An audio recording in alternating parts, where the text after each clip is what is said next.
Hey guys, welcome to another episode of Robo Papers. Super looking forward to this one actually. So we've got Edward Johns and Vitalis Vosylius. Did I butcher the name? Is that right? Yeah, all Vosylius? good, all good.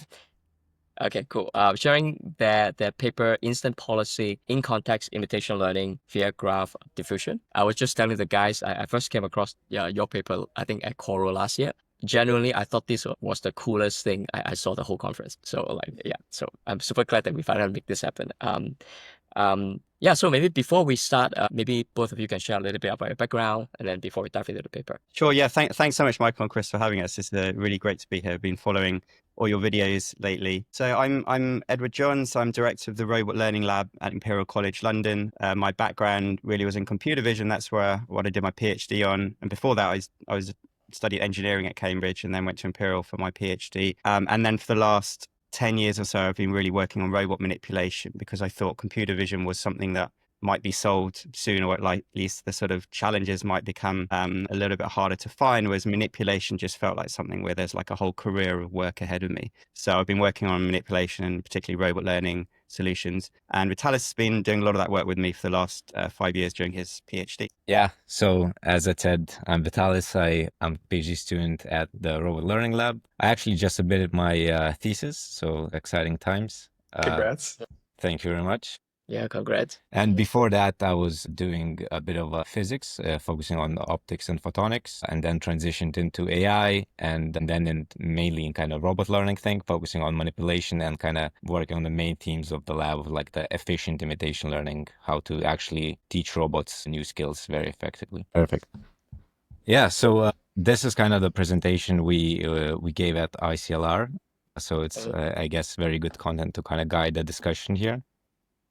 And the main thing of our paper, which is called Instant Policies, learning the tasks instantly. So yeah, maybe let's just start with a video of it. So the main idea is providing a demonstration of how the task should be completed without making any assumptions of a task or the objects.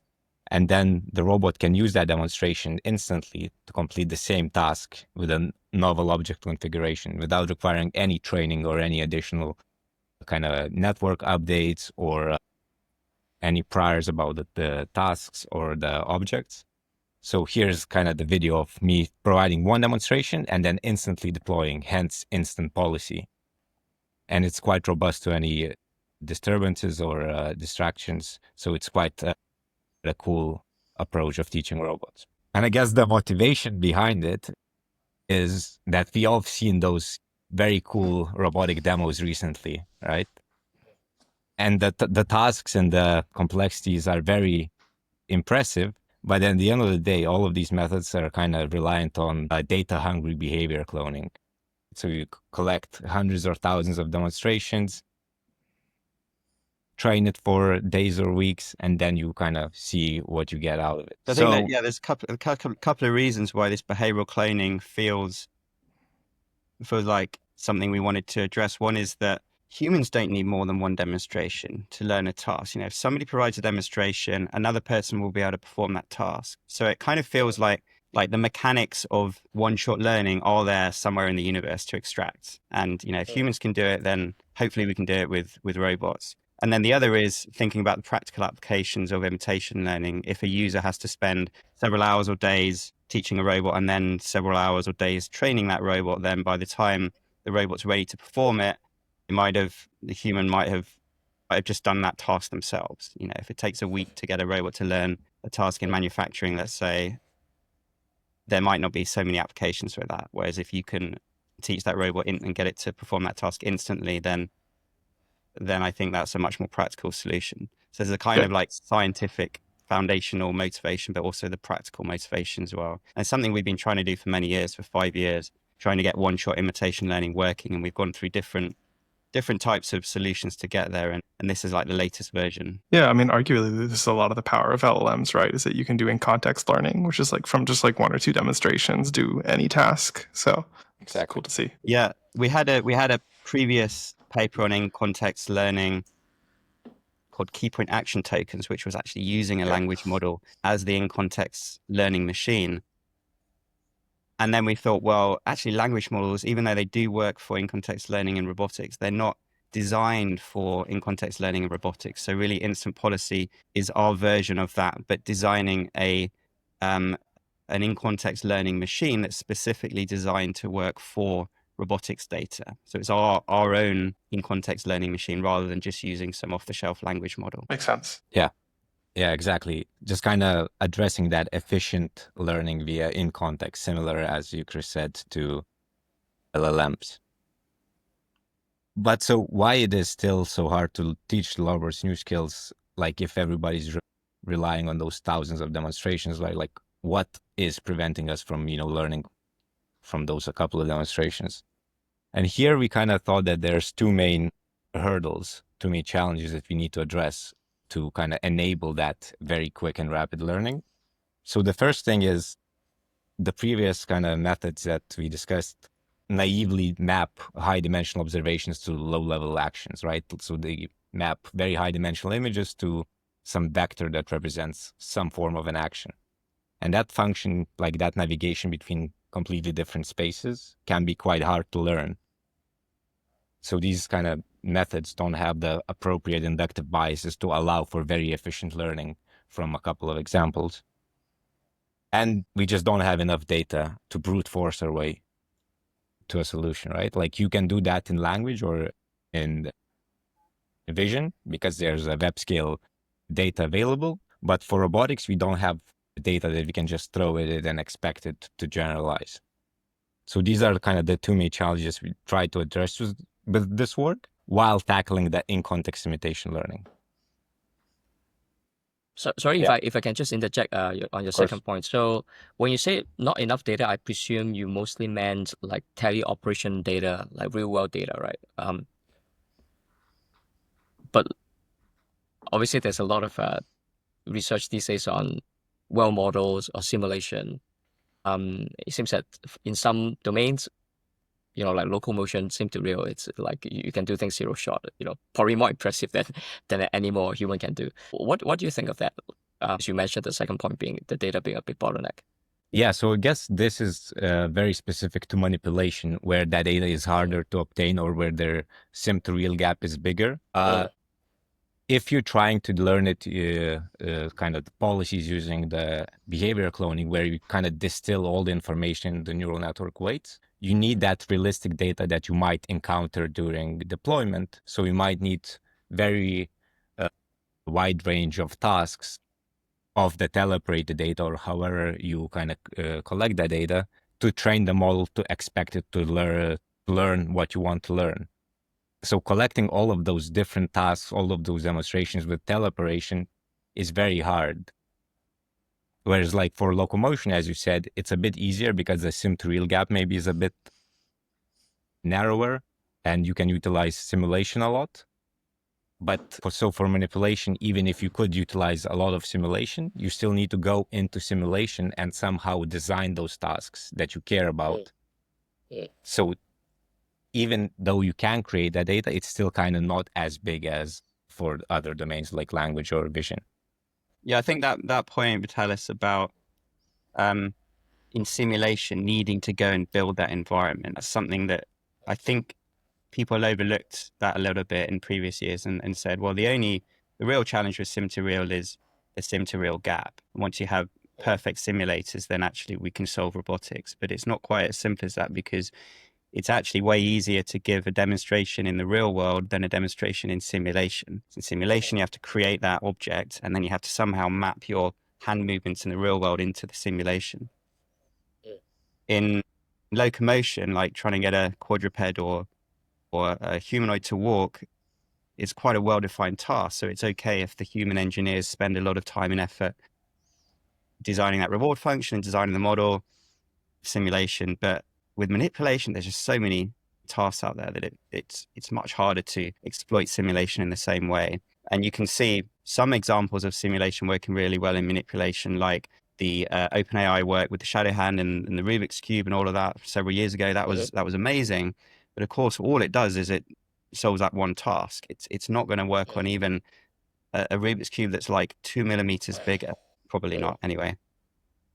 And so with manipulation, it's like, you can't sort of you can't spend all this human time designing all these models and all these reward functions. And maybe actually if you have in-context learning where you say, okay, fine, we can't do this zero-shot sim to real because it's too difficult to think in advance of all those tasks that somebody might want to use a robot for. So you still have to provide that demonstration, but it's only one demonstration. And then you go from something that needs several days to teach a robot to something which needs 10 seconds to teach a robot.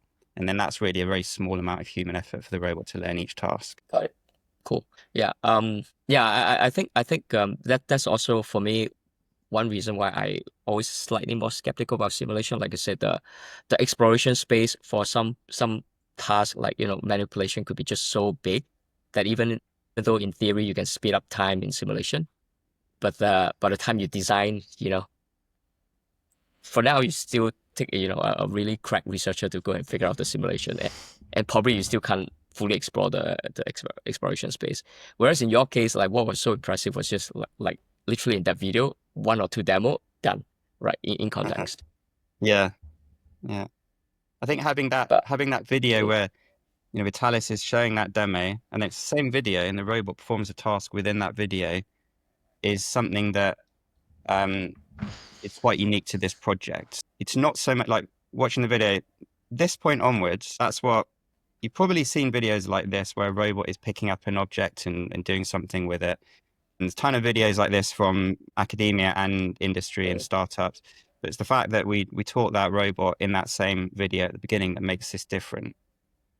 So there's no kind of smoke and mirrors here in terms of how long did it take somebody to teach that robot. You just see it in this video. Well, one demonstration. Whereas if you have some really nice video of a robot performing a task, somebody promoting their company or promoting their paper from that, you don't really know what went into that. It could have taken months and months to do that. And people aren't really focusing on the learning efficiency in those videos. They're just focusing on the final performance. But really what we want is robots that can learn very quickly, because then they're going to be very flexible to learn a wide range of tasks without you having to spend ages teaching the robot. Yeah, and you don't need to spend time, fine-tuning them all, or if something doesn't work, recollecting those hundreds of demonstrations to retrain to get a different type of behavior.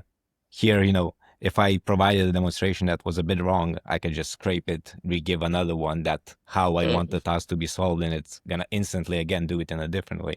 So it's kind of just user perspective wise, it's so much easier to work with and deploy rather than going back and forth between data collection, training, deployment.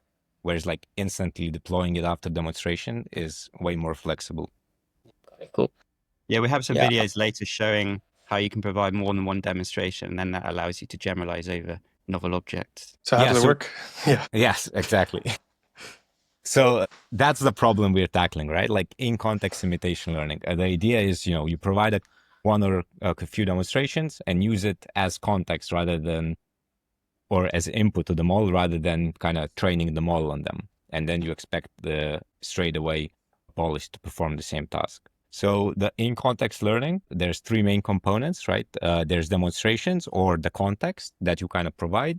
Then there's an current state of the environment that the robot sees. And then based on these, you need to predict any future actions. So inherently what you want to do is learn the conditional distribution of future actions given the demonstrations or the context and the current state. Now, to address these kind of challenges that we talked about in the beginning, you need to somehow introduce appropriate inductive biases into the problem that would allow to combine all of these components together and allow it to learn very efficiently. So for this, we use, first of all, point cloud observations, segmented point cloud observations that then we use to construct this type of graph representation that jointly represents the environment and the robot. So we go from point cloud observation, we encode it with some geometry aware encoder. We represent the robot as a set of nodes in that graph. And then the whole graph fully captures the state of the environment and the robot in the same graph space, right? So there's no kind of mappings between different spaces of like robot states and observations. Everything is in the same space. So yeah, for the geometry kind of aware encoders, we just pre-train them to encode and reconstruct the geometry. So we never kind of lose information about the dense point cloud while still kind of having a sparse set of nodes in the graph that represents the scene. And then when we combine all of those components of in-context imitation learning together, we get this one graph that jointly represents the context or the demonstrations that we provided, the current state, and any future actions. So all of it is kind of combined in a single space, in single representation. And that allows us to learn this kind of very efficiently, to make use of those inductive biases and tackle this problem efficiently. So is this keyframe based then? Is it like, so like you were pressing a button on the Sawyer when you were moving it, right? So like you move it down, you say like, this is the important place to be, right? That's correct. Not really. So we record a dense trajectory, let's say at 30 hertz, right?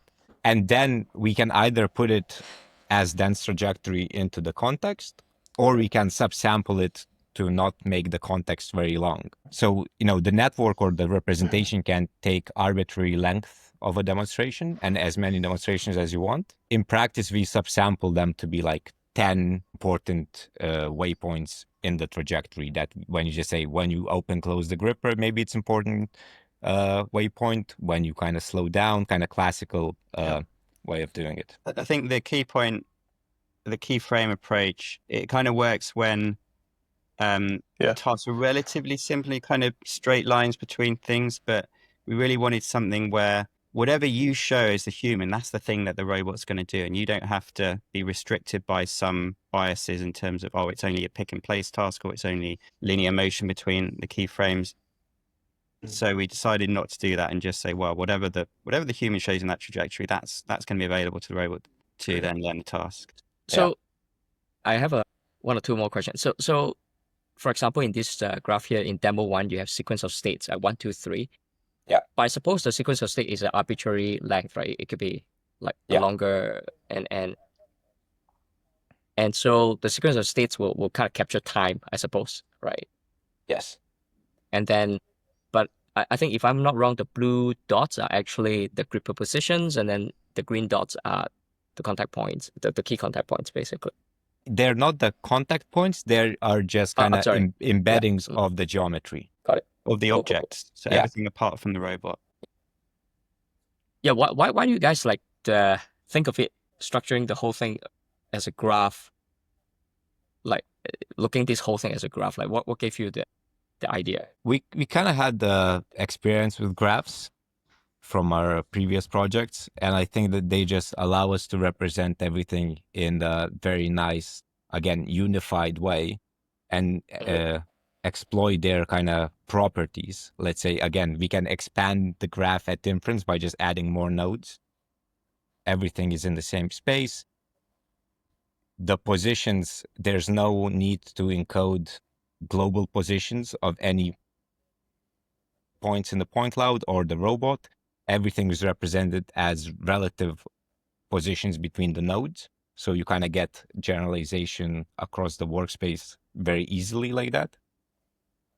So just kind of exploiting the properties of the graph and having experience by working with it. I guess that's the answer. But do you think like this approach of using graph does it force very naturally because you guys are using point clouds? Would it also, do you think, extend to other modalities, like let's say vision? Yeah, so definitely it would extend. You might need to adjust it a little bit, but if you're more familiar, you can think of this graph as just being a set of tokens where each node is a token, and the edges represent the sparsity in the attention matrix. And then everything becomes a big transformer with some structure introduced into attention matrix. And then the connection between them just kind of modulates that attention. So you can view this as just being a transformer with a few changes. And then in the same way, you can just add vision tokens or end tokens that you want in this graph. Yeah, there's quite a lot of work on aligning observation and action spaces just generally in the community. And this is like one example where the observations are 3D points, but the actions are also 3D points. It's like where should these 3D points on the gripper move to? That's how you represent your actions. So you're not mapping from very different spaces there, and you get that nice regularization that means that it can be more data efficient. So on that note, what do you actually need to pre-train this? Like, so you were mentioning, so you have the object embeddings that you pre-train from some object data set. Is there Yeah. anything else that goes into this? So that's just kind of pre-training to get the embeddings, Yeah. right? Then you freeze that, and then I'll get soon into what it is to train the actual model that predicts robot actions. All right, getting ahead of ourselves then. Sounds good. Yeah, so this is actually what the network learns, right? We have that graph representation that jointly represents all of those components together. We add a little bit of noise to the parts of the graph that represents the actions, just kind of manually moving the nodes into a different location. And then the network needs to predict how they need to move to get back to the original position or to remove the added noise, right? So it's kind of forward process of the diffusion, and then the network learns the backward process. And then at inference, we can just sample a bunch of those, well, the video doesn't play, but we can sample some of those actions, and they will iteratively end up in the places that represent the desired actions. So this is kind of the process that we learn. So now we have, that network, but we need to somehow train it. So we introduce the appropriate inductive biases by designing that graph. Now we need the data to train it. So this directly answers your kind of question. This is my favorite bit coming up, how we get that data. Yeah. So just to take a step back before, maybe, in traditional behavior cloning, right, you learn how to map observations and like task descriptions directly to robot actions. So to train this network, you need realistic data because the network weights need to embed all of the tasks that you care about and you might encounter during deployment. In the in-context imitation learning, the demonstrations go in as input to the model, so they don't need to be embedded in the network weights. So we don't longer need realistic data, but we need consistent data between what goes as input to the model to what we're actually trying to predict. So we need a set of consistent trajectories. And this kind of allows us to use what we call pseudo demonstrations. So they're not realistic demonstrations, but they are kind of sets of those demonstrations are consistent. They perform the same type of pseudo task, if you may. They semantically move the same way relative to the objects, and the resulting configuration of those objects is the same. So we can use a subset of them to define the context and then try to learn to predict actions from the left out one. And this is a very cheap way of generating pretty much infinite amount of training data because it's all done in simulation. We just randomly kind of move the gripper relative to the objects in the semantically the same way. We can collect the data while training the model. It's kind of we generate on the fly while training, so it just scales up with compute. We don't need to store very large data sets. And yeah, we can just train our in-context model using all of this pseudo demonstration data rather than relying on collecting thousands of real-world demonstrations. It's important to understand we don't actually care about rotating motorbikes and aeroplanes and moving pianos relative to taps. It's all about showing what different objects look like under different viewpoints if they are the same task. So if you have the two demonstrations on left, and that's your training, that's your context, and some snapshot of the demonstration on the right, the action from the demonstration on the right is the thing that the network should predict. The robot should perform the thing on the right, having observed the trajectories on the left and wanted a snapshot of the state on the right. And you do this over a ton of different objects, and as long as the demonstrations convey semantically identical trajectories within one of these kind of rows, then the robot understands its ability to kind of look at the demonstrations and figure out how those apply to the live observation. And it's really scalable. And these don't need to be physically plausible either. You can see that they're not. I mean, that on the right already, the bottle is within the hat. So you don't have to think so much about the dynamics, because in the real world, you're still providing that real demo, and that real demo has real dynamics. And so the real dynamics of that real demo will then be used in order to figure out the dynamics that the robot is kind of thinking about when it actually applies that to a new instance. Yeah, so just to tie back on what you guys was just talking about simulation earlier, right? So earlier on, Edward, you were just saying using simulation alone, the exploration space is so huge. But in this case, what you're suggesting is the way you guys set it up. You just need basically these are all procedurally like generated simulation, right? And it doesn't have to like you said, it's physically realistic. They just need to show something. And yet because it's in context learning, you just basically depending during the in context physical demo.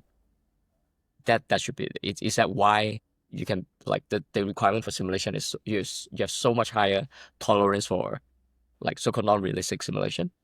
Yeah, exactly. So kind of classical sim to real approaches train only on simulation that kind of rely on that simulation data to be close to reality and then try to deploy it straight away.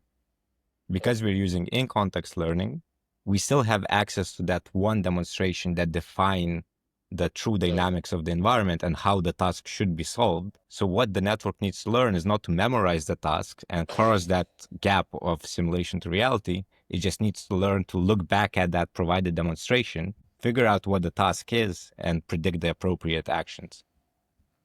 Because, yeah. Yeah, makes sense. And do you find that you need to do anything?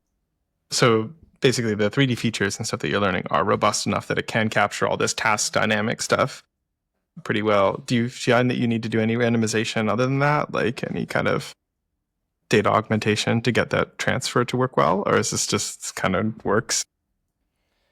For kind of simple tasks, it just works. When you want to get a little bit more robustness, you might kind of randomize a little bit of kind of mimicking the recovery behavior or kind of randomizing states of the robot a little bit during training, but kind of very small adjustments. Inherently, it just kind of works. Cool. Do you think it would work if you so you have 2 demonstrations here, but I assume you could add like 10 or 20 if you wanted to. Do you think it would work like in that kind of context? Do you think it could handle things like object avoidance or like handling more complex scenes? Yes, I think definitely they could.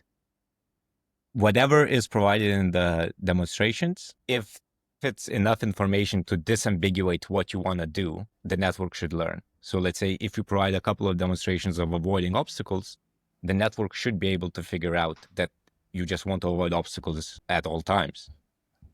Yeah. So as long as information is in the context, the network should be able to figure it out. You Yeah, could have the pseudo demonstrations themselves could also, you can basically inject priors here about what the robot should be doing if it sees a certain demo. So in these examples, you could say, the objects should never collide with each other if that is a distribution of tasks that you care about.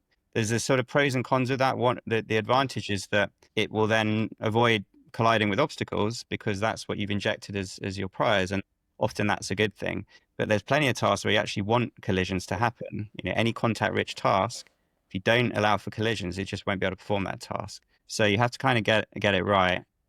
But the nice thing is that even if you don't get those priors perfectly right, you can still just provide more than one demonstration. So in an ideal world, like a human, you should only have to provide one demonstration because humans just have these amazing priors and we kind of know what things mean when we see somebody perform a task. But with instant policy, if you haven't got the robot to be quite as intelligent as a human, you can just provide more than one demonstration, and then that covers the kind of space of reasoning that the robot needs to be able to do.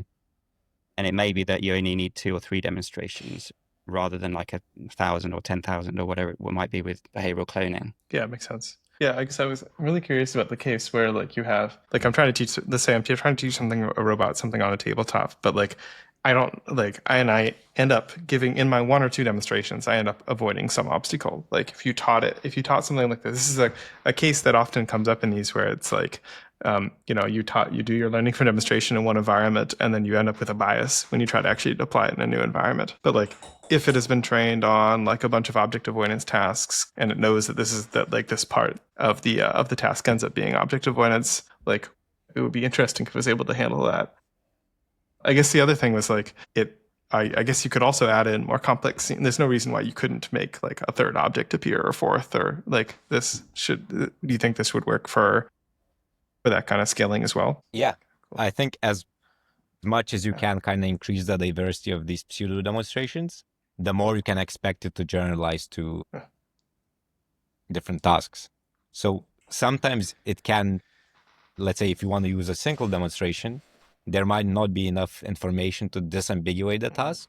You know, if you put one object relative to two objects and they both change positions, there's not enough information in that one demonstration to which object you're actually moving the other one. But if you provide a couple of them, then if there's three objects, then it should become disambiguous. So yeah, randomize as much as you can, and then at inference provide enough information to disambiguate the task. There's some relationship here conceptually with inverse reinforcement learning, where you've got to kind of infer the intent of the demonstration. So inverse reinforcement learning, the robot will try to figure out a reward function which enables the behavior to sort of match that of the demonstration. Here, we're doing something similar. We're trying to get the robot to understand semantically what the human means by the demonstration without having to explicitly show all the different states and actions that it might need to see. And so getting these pseudo demonstrations, getting those right is very important, so that you kind of you get the right priors, you get the robot to understand priors in the way that you need it to understand them, to sort of reduce the number of demonstrations you actually then need to show in the real world. But it's very, a lot of, you can think about human psychology, like why is it that humans, when we see a demonstration, why is it that we know what someone is doing with their hands, and why is it that we can just go and do that? Almost always humans don't need more than one demonstration. Like there should be the right priors out there that we can capture somehow. And we've, here we're kind of mainly doing move the gripper to an object and then move that gripper to somewhere else. But there's no reason why we wouldn't be able to scale this up and get all sorts of different priors in there, so that we'd be able to teach the robot all sorts of different types of tasks. Yeah, I could imagine doing this with like motions with articulated objects and stuff being really interesting too, like the handle on the faucet that you have. And there's lots of these where it seems like a very strong prior, actually, like that could be really useful. Yeah. The thing is that actually, because we randomize a lot of rigid objects, by kind of just pure randomization, we kind of can then perform tasks or articulated objects, because like moving two rigid objects in a way almost kind of mimics articulation. Let's say here in this example, moving the motorcycle relative to the plane is almost kind of as opening a lid or something, right? How well does it work on deformable objects? Just not so well. Like, I guess you could simulate that, or you could imagine like maybe that's just an extremely articulated object and it works okay. Yeah. So for, let's say here, if you would look, maybe, no, I don't have it here, but it works surprisingly well on kind of simple tasks on articulated objects. Let's say folding a cloth in half, when it requires more kind of dexterous manipulation of the deformables.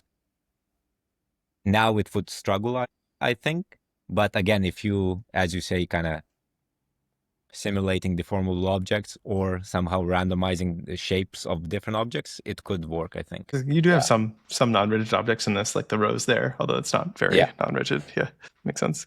Yeah. Are we allowed to call that deformable? Yeah, yeah, I don't know. Deformable in some sense. Slightly. Yeah. Yeah, like, I mean, it works with articulated objects, and I guess, deformable is the next step. Yeah. I think deformable, we would, the physics simulation would need to be better, probably. Yeah. But yeah, there's no reason why we couldn't scale this up and do it with deformables as well. But lots of articulated objects in this, actually. There's a couple boxes and there's boxes, good amount of precision. Drawers. Yeah. Drawer, a faucet. Looks like you're using the faucet there now as well. Yeah, rotating that. Yeah. Great. How about this task that you have? I noticed push cans together. I think that's the task where in the real world task where I think all the other tasks were quite impressive, but this particular one is like 5 out of 10. Well, what is that task exactly? So I was very harsh on the evaluation for this task. It always did the task, but if it didn't make the cans touch, I just said it's a failure. So sometimes it moved them very close, but because maybe the point clouds, are a bit noisy or something, like it's hard for the network to understand if it's done performing the task or it's not. So I was just trying to be kind of rigorous and tough on that front to kind of say they need to touch actually. I see. Yeah, Cool. if you look at all the baselines, they're even worse. So Yeah. the main thing really with like real evaluation in robotics is like the ranking of methods. Like the absolute success rate is somewhat arbitrary because it depends on your own success criteria. Like all of these tasks, you could have a different metric based on how many millimeters away it is from the ideal pose that the object ends up in. But as you know, if you're applying the same metric to all the different baselines, then the ranking of those baselines is more important than the absolute success rate. So yeah, in the same, here's another video of kind of the same idea of like providing a demonstration and then instantly solving it. And what I want to emphasize here is the robustness of the policy that we get, right? So we predict low-level actions with like 8 time steps in the future, and then we continuously execute it. So the network always looks back at the demonstration, always looks back at what it sees now, and then kind of understands the stage of the tasks and go on completing it.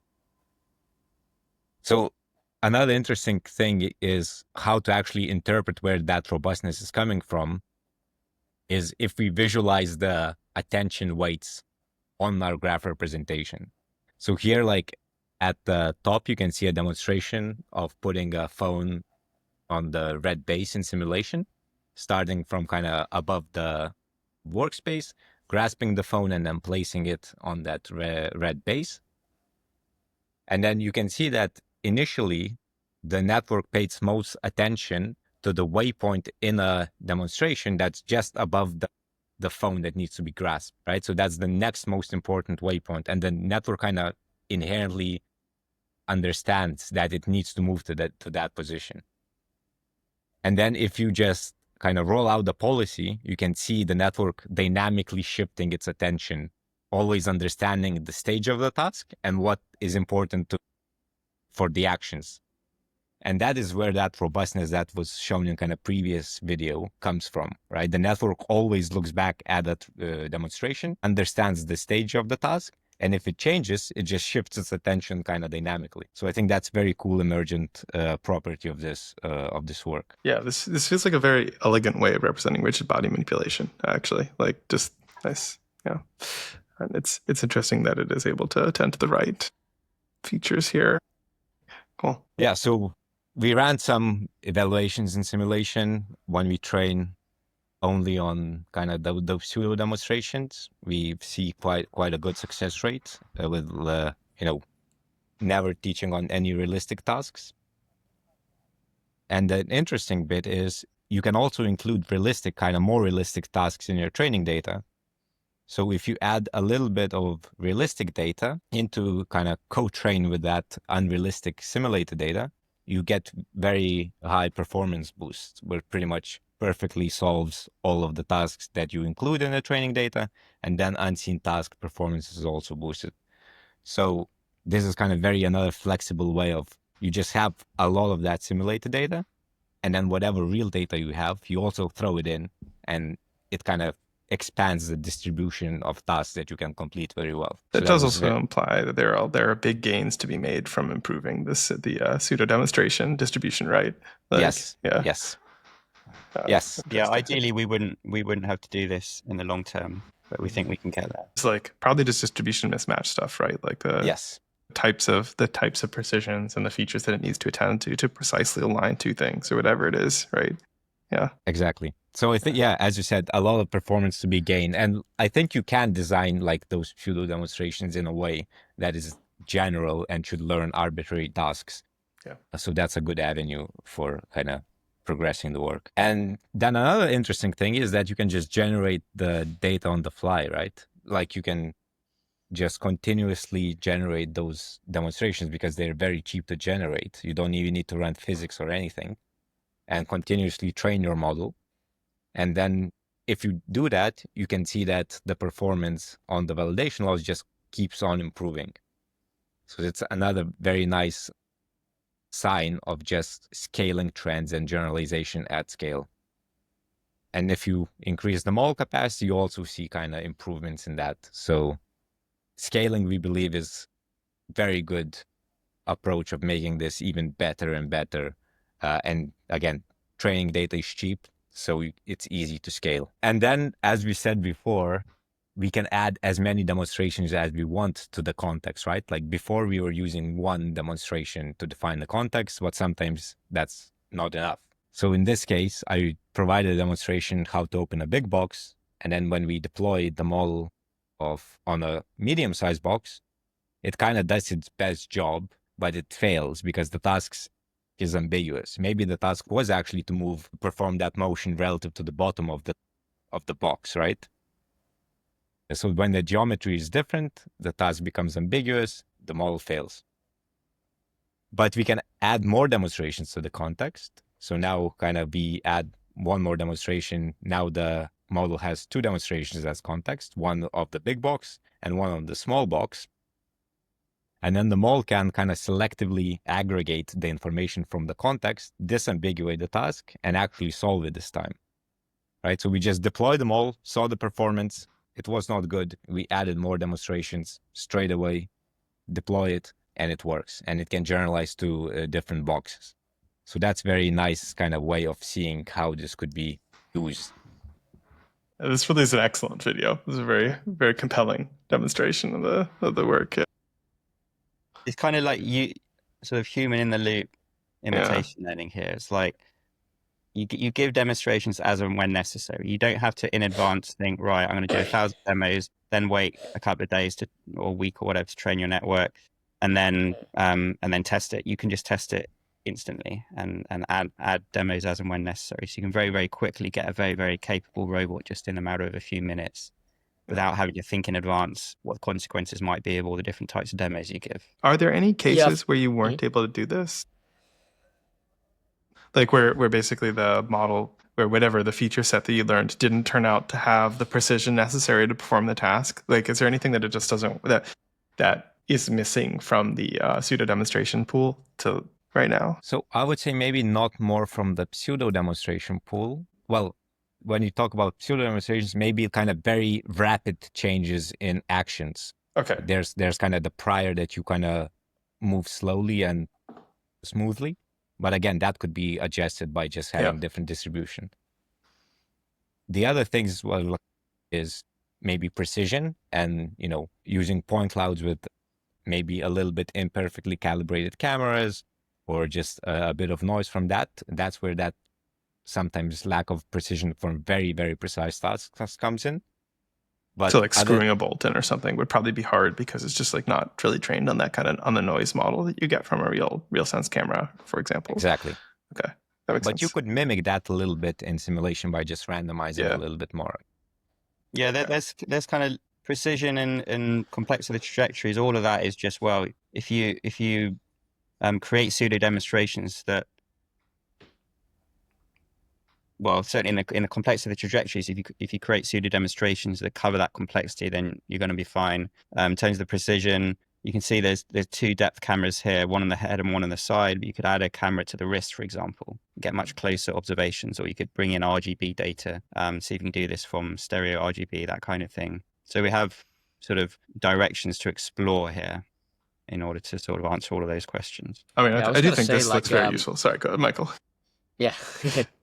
Yeah, I was going to say, as a layman, just looking at this, right, I think just from a human-robot interaction perspective, I think the UX for the human is just so much more pleasant, than sitting down a teleoperator trying to become a robot teleoperator for hours. Whereas this, you're like a teacher, right? You're just looking at the robot. Okay, you screw up here. Let me guide you a little bit. I think it's, a lot more sustainable for the humans in the loop here. And potentially, you're actually teaching it. The human teacher is also teaching something that is a lot more generalizable. Because every time you do demos after demos, like you do wonder what is the model actually generalizing. Yeah. Whereas in this case, it just strikes me as something so general, what you guys did showing in this video, different boxes, didn't get it the second time, and then you do one more demo, and then it's kind of get it. Yeah, really impressive. And like I said, very pleasant for the human teacher, I think. Yeah, it's much more fun to teach robots like this than to sort of just, give 1,000 demonstrations and then wait a few days and then see what happens. Like, I mean, in my lab, Absolutely. we try to avoid that kind of work. I think I'd feel bad if my students were just spending their whole PhDs collecting demonstrations. So by sort of trying to solve the one-shot, few-shot imitation learning problem, then hopefully my students have spent a little bit more time on actually solving that challenge and less time on providing demonstrations. So I guess the next question would be like, when you say in context, like what you've shown here are still, at least for a layman, like relatively short horizon. Like, how long do you think this context window can grow? How long, like, can you envision, literally like a chef, like teaching someone, okay, this is how you prepare a 3 meal course? Like, how far do you think are we from there? Or like, we still need a few more, like, um, big innovation somewhere? I think it can be quite long, the context, and there might be a different ways of like some hierarchical way of doing it that could actually, the model uses a smaller context while you still can have access to all of it. So the context itself in the model can actually be arbitrarily long because we're using a graph network, right? So Yep. it can just take an arbitrary number of nodes. It actually scales linearly with the increasing number of nodes because we kind of restricted the structure of it.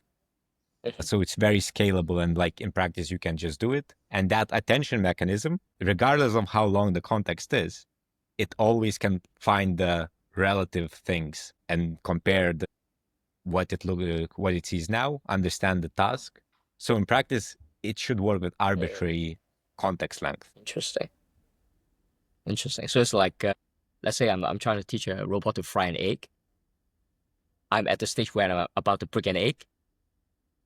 At that particular point, it will just refer its attention to the demo. Okay, this is the point where you break an egg, and you refer to that part. And then, so what you're saying is that like it could be an arbitrarily long demo, but it's able to attention itself to that relevant part of the demo, and so it could be a really long horizon thing. Yeah, exactly. What is some of Yeah, no, go for it. what is some of the like the longest horizon tasks that you tried tested out in this paper? Not in this paper, but just kind of playing around. I just tried like stacking 4 or 5 bowls, let's say. Mhm. And then, yeah, there's no problem doing that. Again, maybe arbitrary increasing the length of the context, it should work in practice. Maybe, well, it should work in theory. In practice, maybe there's better ways of doing it, like some more hierarchical approaches or something. But there are definitely ways of tackling very, very long horizon tasks using this kind of in-context formulation of imitation learning. Yeah, so maybe a quick few more kind of more application-based use cases here. Because we use segmented point clouds, the embodiment is actually not part of the observation. And if we have a mapping between 2 different embodiments, let's say a robot and a human hand, we can actually provide a demonstration using one embodiment and then straight away deploy it using another embodiment.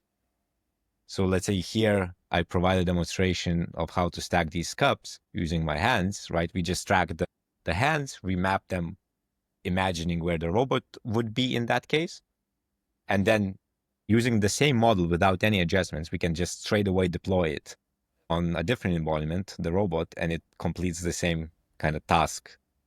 So that's another way of teaching the robots very quickly and very intuitively, I would say. When you say a mapping, you mean like you're like using a hand pose estimator and pulling out the hand pose and then overlaying the gripper or something like that?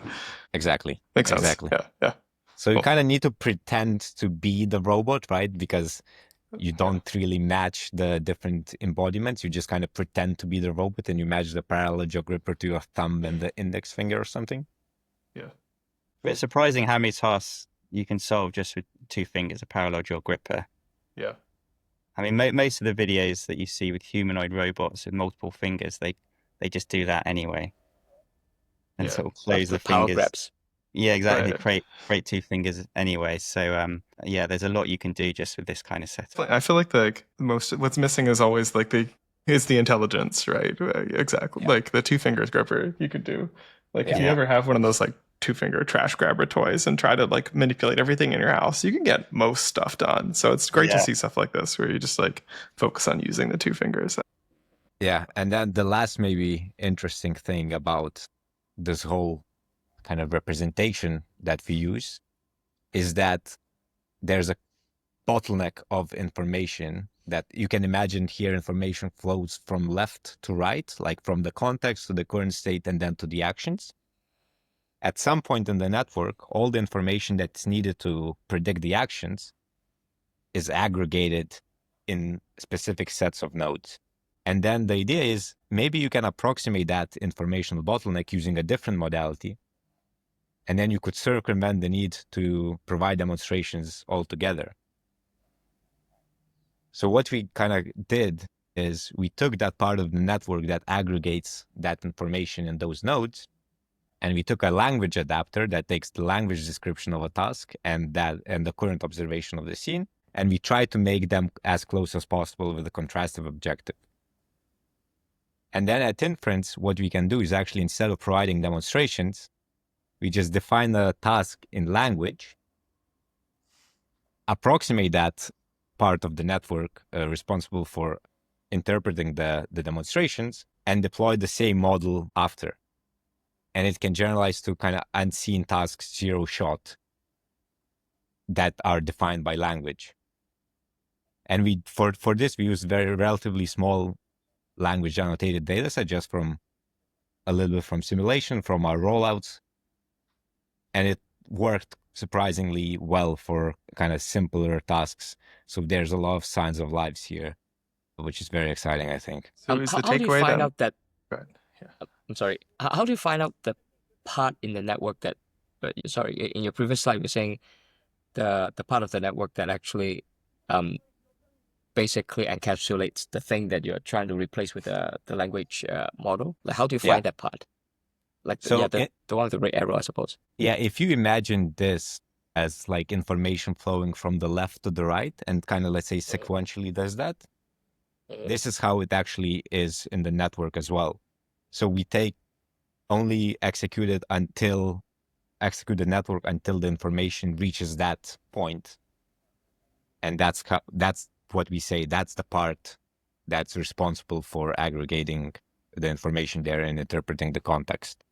So what is the language description that is the equivalent of these demonstrations? And that if that has the same representation, then you can either use demonstrations or language to convey the same task. And could you comment a little bit about that the data set that you mentioned is just a small language annotated. So presumably this is a data set with language instructions and then some action data. Yeah. So for this, we just kind of used some tasks from RL bench that you can procedurally kind of just generate a data set of those trajectories that have language annotation. And then we just used some of the rollouts from our experiments that we kind of manually annotated. And together that's very small compared to what people are nowadays training on. And because we have that motion prior from the demonstrations, we just kind of approximate what the demonstration would look like from that language description Ed said, and then deploy the model as previously. Gotcha. So is the information bottleneck you're mentioning like a real like quality of the implementation here, or are you just saying that all this information does it, like you're just saying that this is the same input?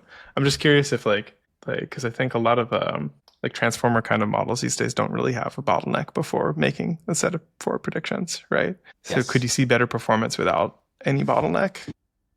Or is the bottleneck more of a, I don't know. So, or is it an important part of the or is it an important part of the prior that you guys are building here, I guess? It is important part of the Okay. prior. Yeah. We tried kind of, naive approaches of, let's say, just throwing everything in a big transformer. It didn't work well. I think Gotcha. you need that kind of structure and these priors for it to make work. And that kind of what kind of priors to introduce is not very easy to decide. That kind of comes with like just playing around with it a lot. But yeah, it is important. It's very interesting. That's it. Yeah. Yeah. So Wow. what's Okay. next, I guess? What are you guys going to do next? Yeah. Graduate? Yes. Yeah, Vitalis is PhD viva coming up. Yeah, I mean, in context learning we're very interested in it. I think it's something we want to keep on and working on, kind of as an alternative to the sort of what most people are doing, which is, oh, let's just collect thousands or millions of demonstrations and train it sort of with brute force. I think I'm less interested in that, partly because it's hard to compete as an academic, but more importantly, I actually don't think that's how people want to be using robots in deployment. I don't think people want to, each time they want to teach a robot a task, spend a day collecting demonstrations and then another day training their robot. They just want to teach the robot there and then, like they would teach a human worker. And so I actually think that is the future of robots being used in deployment. So yeah, we're going to keep on working in this direction. Yeah, there's so many exciting directions that you can take this work from. It's very exciting times, I think, for in-context learning. Yeah, it seems like this is a very powerful, these, particularly the 3D prior and the graph prior, seem like very powerful ways of representing problems that seem like potentially to, like the video that you, particularly the video you shared with the generalization is like, that's a very, very compelling demonstration in my opinion. Like that's like, oh yeah, it shows that it really works. And this is emergent behavior, right? Like we didn't train like different objects goes in the context, predicting different actions on different objects. This was kind of just emergent property that we didn't even expect in the beginning. So it was a very nice surprise when it actually kind of worked like that. Yeah. And it's very, very robust. And, we give demos to people and we ask them to just choose a task. And they just choose a task in our lab and teach that robot and it just learns it. So it really does work. It's sort of really, I'm always very excited to see each time we show a demo, somebody coming in and choosing their own task and just seeing it working. That's nice. That's a very rare thing to, yeah. It's very cool that, and it really kind of very robust and very general method and very scalable as well because simulation based. Could you comment about the compute that you guys use to train and inference? Yeah. I know you mentioned about the parameter side. All of this was done with a single GPU in a dream. We just used one kind of consumer grade 3080 and just train it for, I think, 5 days. But you can just scale it up, parallelize it. And then at inference, we used the kind of similar GPU and we can run it quite quickly, actually, about like 20, 30 hertz. Which again, kind of it depends a little bit on the context length and everything, but it generally can work at quite high frequencies for it to be robust and reactive. So when you said early on you were predicting, was it 8 time steps ahead? So that's like half a second long, like ahead kind of action. Is that what it's trying to? Okay. Yeah. I think more groups should definitely look into what you guys are doing and do more. It's I don't know. I mean, I'm a layman. I'm not a researcher, but I do follow all this research. And yeah, like I said, the reason why I was super I thought that was like the coolest thing I've seen all conference at Coro, because I think that was the only one that I saw like that was in context learning. That was like, okay, you can actually just do it on the fly and teach a robot to do stuff. Yeah, I'm just trying to think like, what do you think is the limit to this paradigm that you guys are working on, like this in context learning? Let's say if you have more resources, like more compute to do all your simulation, do a lot more pseudo demos, like what do you think are some of the limitations at the limit if you were to scale this up? I think like figuring out what those pseudo demonstrations should be is one challenge. You got to think about what's that distribution of how do you get, let's say, 3 demos of the same task but solving it from a different initial state. Basically, coming up with those pseudo demonstrations requires a bit of thought, but the nice thing is that even if that is not perfect, the whole method can still incorporate more than one real world demonstration. So it's not actually an issue even if we can't get the pseudo demonstrations distribution perfect, because we just provide more than one demonstration in the real world. And really it's the combination of that prior from the pseudo demonstrations and the real world demonstrations that then gives you the posterior. And you can sort of play around with more demonstrations or better demonstrations or better pseudo demonstrations. And then the combination of those gives you the actual predictions for the robot. Ideally, we would only need one real world demonstration in the way that a human might only need one, but then there might be tasks that humans don't understand from a single demonstration as well, because the thing that the demonstrator is doing is actually a bit of a weird task. And it's not the sort of the obvious interpretation of it is not the correct interpretation, and that happens with humans as well. But yeah, getting those pseudo demonstrations right is a really interesting problem that we're thinking a lot about. Well, but in any case, like you show in the earlier charts, like if you can add some like like real world demonstration, you get close to nearly 100% anyway. So maybe and plus you can give more than one demo. Give maybe 3 or 4 demos. Yeah, it saturates remarkably quickly. Like, you 2 demos. I mean, most tasks only need 1 demo, Yep. pretty much all of them really. But it's when, the objects come in different shapes and sizes, that's when you might need more than 1. But really, like, the box example, just two demos and it can generalize across all these different boxes. So you still don't need very many demonstrations to get that generalization across different shapes. So we think, a huge number of tasks, just 2-3 demonstrations all within a couple of minutes or so, and then the robot can conform that task over a load of different shapes and sizes of objects. Yeah, and you can add demonstrations to the context that would handle your edge cases as well, if you want, right? Like, it's very hard to distill how to handle edge cases into a network that has millions of training data, because the edge case is a very small data percentage. But like, if you know what the edge cases are, just put them in the context, and whenever model enters that state, it attends to the trajectory that gets it out of that state and kind of tackles that edge case. So it's a very nice way of tackling edge cases as well. Yeah, So you learn I from guess the in robot's actual failures rather than having to predict what those failures might be. It's really hard to predict what the failures might be, but it's very easy to observe a failure and then correct it with a demonstration. I guess in practice, how about like memory? I don't know whether I'm using the term correctly, but let's say, yesterday I teach my robot how to like pick up trash, and then today I teach it how to fry an egg. But then tomorrow I want it to pick up trash again. I suppose so long the robot recognize, okay, this is the particular task and I've seen the demo before. So it's more like just engineering details. Yeah. So I know you had Norman and George on the podcast, right? And they kind of tackled similar problem where it's like retrieval from videos, right? So that's definitely could be part of it, right? Like just having a library of skills or retrieving from longer kind of videos, that definitely can be done by just engineering the system well together. I think the higher level planning here, there's a lot you can do with kind of language-based reasoning anyway, if your demonstrations have language annotations. Yeah, I think the language demo that you guys showed just earlier was also like pretty surprising. Yeah, so maybe one day you don't even need a demo for each task. You just state the language command. You're just, hey, stop doing that. Like do the other thing. Yeah, exactly. So we can arrive at that destination where robots are just language driven as well. But I think it's also important to remember that even humans need demonstrations of tasks. Like, if you're in a factory and you want to show somebody how to perform a task, you're probably going to show them, going to do it by hand and say, right, you need to get this wire, put it in there, and then lift up that and then do that. You're not just going to say, okay, can you assemble this product? Yeah.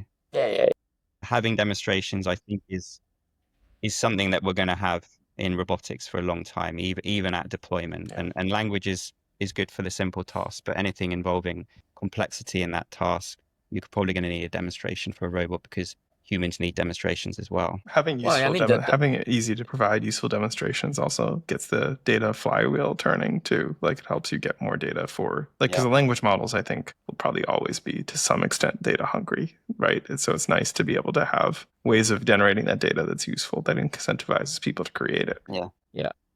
I have another question. So like what I've seen about like demonstration in not just your paper, but nearly all the papers I've seen, usually is you're trying to show positive example. Okay, this is how you do that.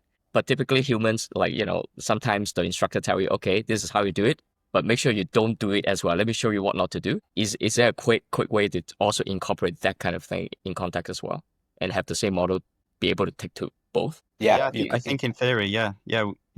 That's sort of within the space that in-context learning can deal with. Yeah, I mean, you have to think even more carefully about the pseudo demonstrations there and figuring out what should a negative and a positive be, because that's an arbitrary decision in some ways, given that the space of manipulation tasks is like a continuous space, and there's no such thing as success or failure in most tasks. It's sort of, this is slightly better than that. It's only kind of things where it's like put the apple in the bowl, or these sort of discrete type tasks where it's very clear that something's a positive or a negative.